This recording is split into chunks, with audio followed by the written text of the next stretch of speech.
ഇപ്പൊ പണ്ടത്തെ പോലെയൊന്നും അല്ല. അതല്ലെങ്കിലും അങ്ങനെ ആയിരിക്കില്ലല്ലോ.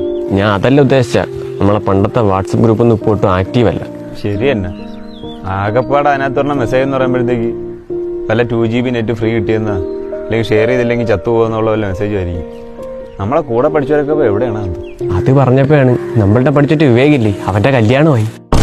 അവന്റെ കല്യാണമായാ? ഓ, ഏത് വിവേക്? എടാ നമ്മളുടെ 10 പഠിച്ച വിവേകില്ലേ, കുഞ്ഞ് അവന്റെയും കൂടെ കല്യാണം ആവുള്ളായിരുന്നു. കൂടെ പഠിച്ച എല്ലാവർക്കും പെണ്ണുമായി ജോലിയായി.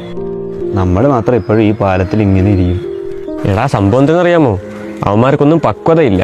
അപ്പൊ നിനക്ക് പക്വതയുണ്ടോ? പിന്നെ അല്ലാതെ ഞാൻ അല്ലേ വീട്ടിൽ നിന്ന് റേഷൻ കടയിൽ പോകണം. പറഞ്ഞ് സമയം പോയത് അറിഞ്ഞില്ല. 5 മണിയായി. ഇപ്പൊ വിളക്ക് വെച്ച് വെച്ചാലേ വൈകിട്ടാകുമ്പോൾ കത്തിക്കത്തുള്ളൂ. ശരിയെന്നാ ഞാൻ പോകണം.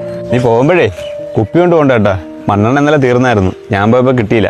അല്ല, നിന്റെ കാർ AP അല്ല BP അല്ല? എന്റേത് BP അല്ലേ. 2 കാറും 2 ബൈക്കും 2 നില വീടുള്ള നിനക്ക് BP അല്ലേ?